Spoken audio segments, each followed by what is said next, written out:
बिस्मिल्लाहिर्रहमानिर्रहीम। तख्ती नंबर 17 वक्फ करने के कायदे।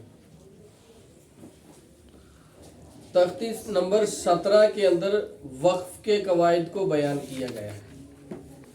वैसे तो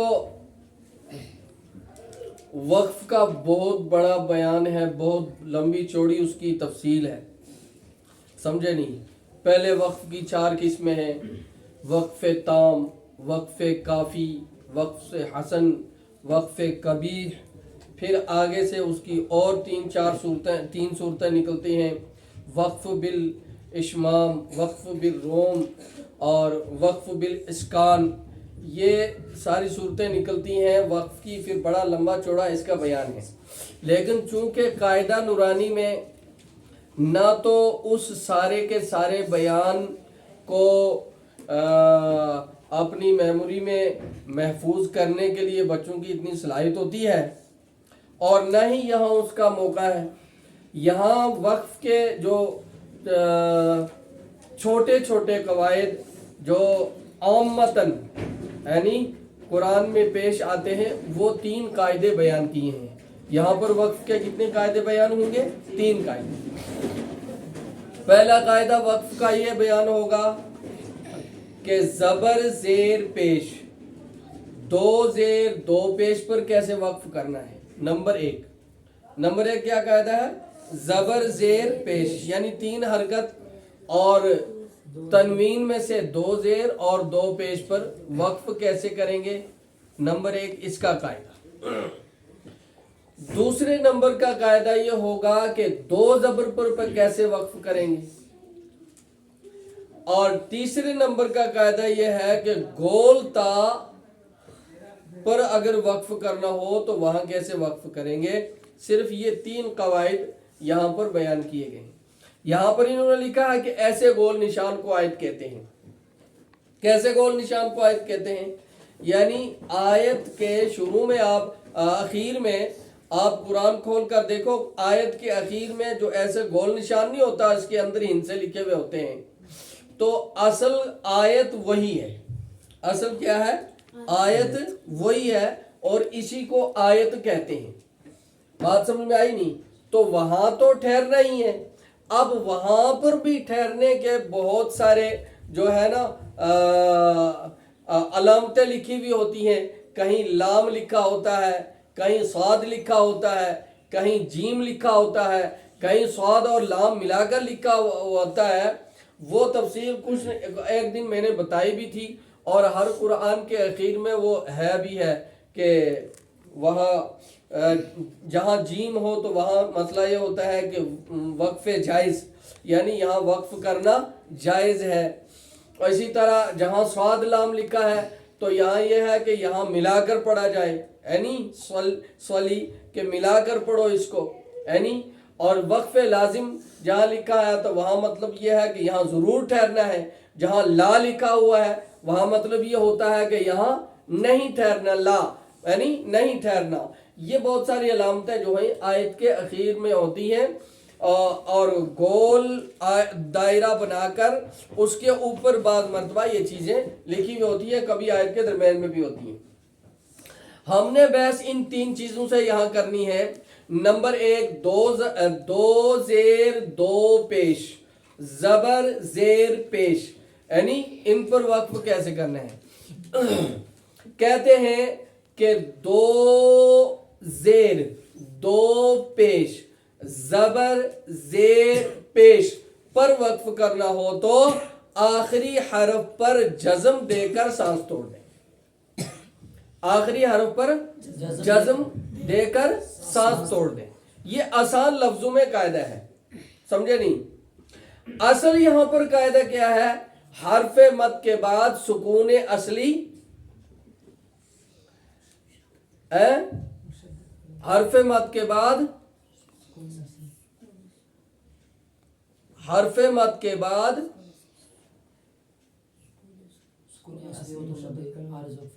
ना और कायदा क्या वो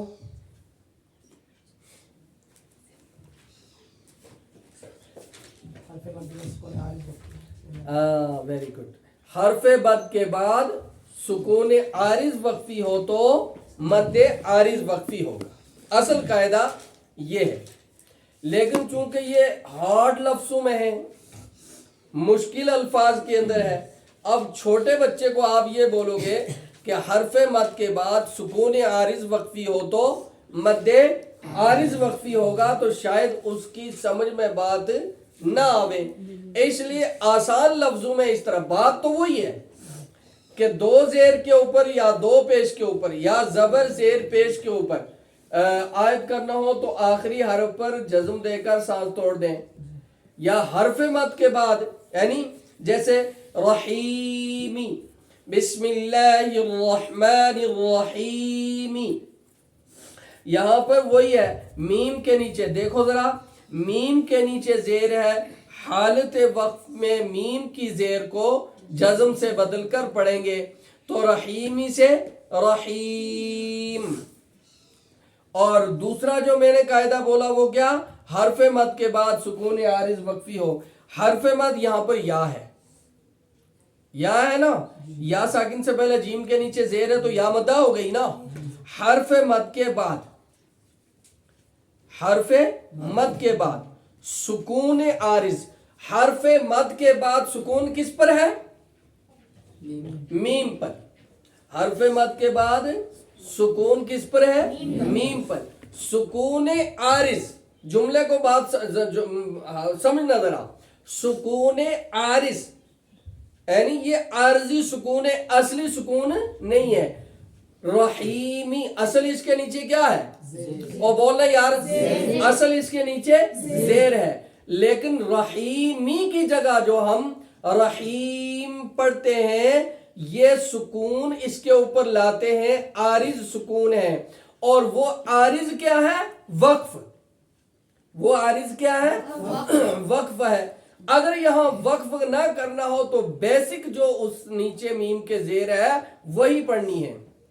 یعنی جیسے ہم وقف کریں گے بسم اللہ الرحمن الرحیم, یعنی یہ میم کی زیر کے اوپر جو ہے نا ختم کر کے میم کے اوپر جزم لائے, یہ جزم عارضی ہے وقف کی وجہ سے. یہ جزم عارضی ہے وقف کی وجہ سے. وہ عارض کیا لائق ہوا کہ وقف کرنا تھا, اس وقف کے کرنے کی مجبوری کی بنا پر میم کی زیر کو ختم کیا اور میم کے اوپر آپ سکون لے آئے. اگر یہاں پر آپ کیا نہ کریں, سانس نہ توڑیں, تو پھر بیسک وہی ہوگی جیسے بسم اللہ الرحمن الرحیم الحمدللہ, یعنی بسم اللہ الرحمن الرحیم الحمدللہ رب العالمین. بات سمجھ میں آئی نہیں؟ تو یہاں پر یہ پڑھتے ہوئے آپ نے رحیم پہ سانس نہیں توڑا. جب سانس نہیں توڑا تو جو اس کی اصلی اس کے نیچے حرکت تھی وہ باقی رہی. سمجھ میں آئی نہیں؟ تو یہ جو سکون اس کے اوپر لاتے ہیں وہ سکون عارض ہے, سمجھے, وہ سکون عارض ہے. اور وہ عارض کیا ہے جس کی وجہ سے یہاں پر سکون لاتے ہیں, وقف ہے. بھائی بات سمجھ میں آئی نہیں؟ اسی لیے کہتے ہیں حرف مد کے بعد یعنی یائے مدہ کے بعد میم کے اوپر سکون جو ہے وہ عارض ہے, اور وہ عارض کیا ہے, وقف ہے. اس کو کہتے ہیں مد عارض وقفی. یعنی تو عارض وقفی, مد عارض وقفی. چونکہ جب میم کو آپ نے ساکن کر دیا, میم کو آپ نے ساکن کر دیا تو اب آلریڈی اس میں مد ہوگا. اب کیا ہوگا, اس میں مد ہوگا. وہ مد کون سا ہے کہ یائے مدہ پیچھے ہے, یائے مدہ پیچھے ہے, اس یائے مدہ کو کھینچنا ہے. لیکن یہاں پر اب سکون کی وجہ سے, وقف کی وجہ سے جو مد کریں گے وہ مد اصلی جیسا نہیں ہوگا, بلکہ یہ مد عارض وقفی ہے. اس کو لمبا کرنا ہے 3 الف تک کم سے کم. 2.5-3 अलिफ से लेकर 5 अलिफ तक इसको खींचना है, समझे। बिस्मिल्लाहिर्रहमानिर्रहीम, समझे। इसमें तूल, तवस्सुत, कसर तीनों जायज हैं, लेकिन इसमें उन्होंने बोला है कि तूल औला है, यानी ज्यादा लंबा करना बेहतर है, कम खींचना बेहतर नहीं है, लेकिन खींच सकते हैं, कम कर सकते हैं, जायज है, लेकिन बेहतर क्या है, लंबा करना है। भाई बात समझ में आई नहीं?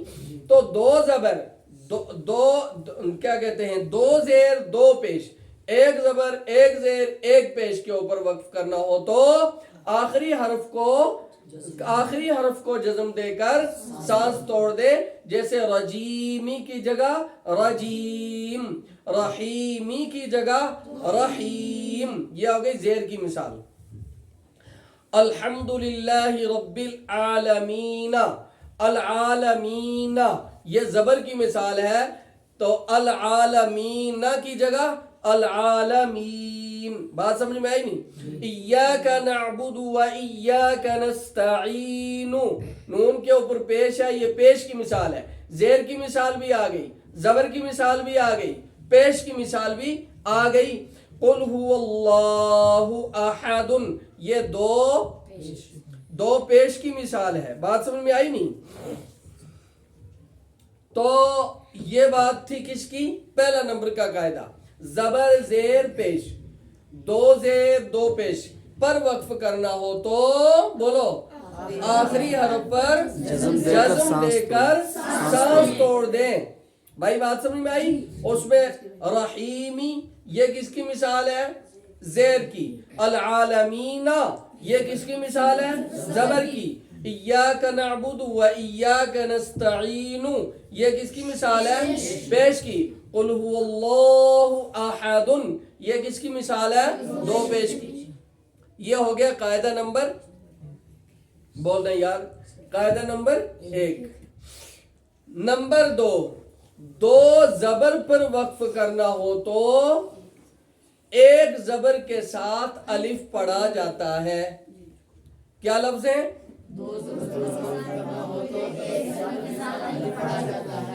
2 जबर पर वक्फ करना हो तो 1 जबर के साथ अलिफ पढ़ा जाता है। इसको मद्दे इवज भी कहते हैं। क्या? इसको मद्दे इवज, आइन वाओ बौद, आइन वाओ बौद, मद्दे इवज। भाई बात समझ में आती है? जैसे ऊपर आपने कहा कि आखिरी हर्फ पर जज्म देकर सांस तोड़ दें, बाअल्फाज दिगर क्या था? और बाअल्फाज दिगर क्या था? हरफे मद के बाद सुकून आरिज वक्फी है, इसलिए मद्दे आरिज वक्फी होगा।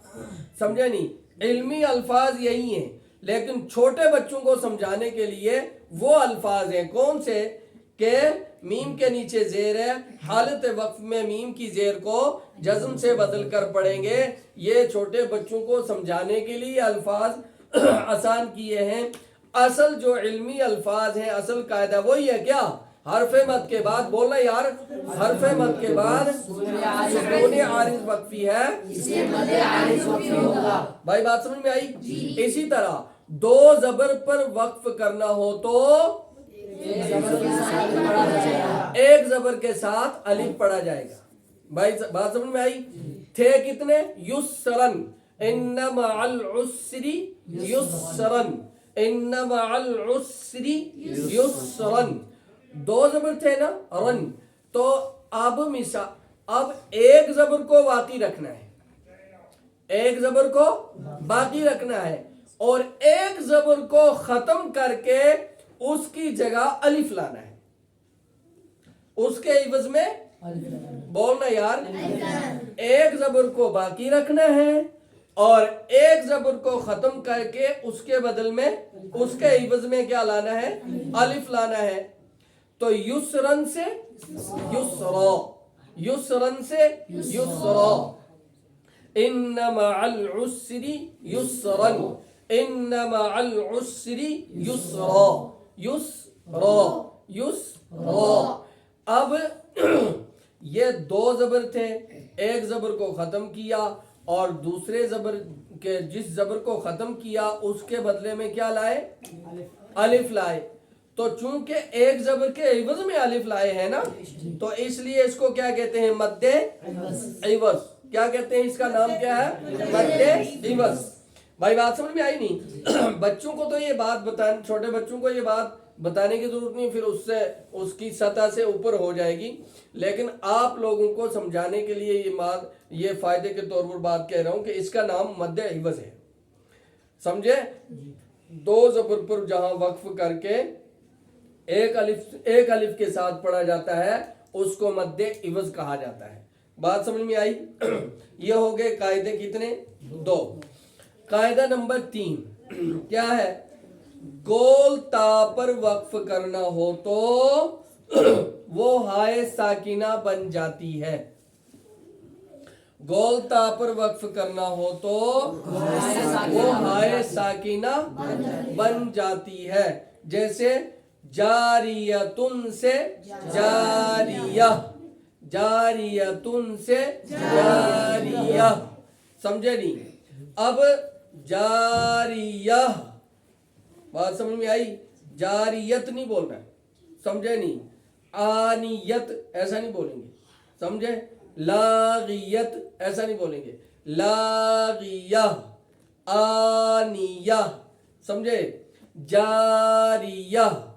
تو گول تا آ جائے، جس لفظ کے اخیر میں گول تا آ جائے اور وہاں آپ نے سانس توڑنا ہے، وقف کرنا ہے، تو اس کا طریقہ یہ ہے کہ اس تا کو ختم کرو اور اس تا کو بدل دو کس کے ساتھ؟ ہائے ساکنہ کے ساتھ۔ تو گول تا حالت وقف میں ہائے ساکنہ بن جاتی ہے، جیسے جاریتن سے جاریہ، خاویتن سے خاویہ، آنیتن سے آنیہ، لاغیتن سے لاغیہ۔ بھائی بات سمجھ میں آتی ہے؟ یہ آج 3 قاعدے وقف کے آپ کو بیان کیے، کل انشاءاللہ اس کا اجرا کریں گے۔ آج کے لیے اتنا ہی۔ السلام علیکم ورحمۃ اللہ وبرکاتہ۔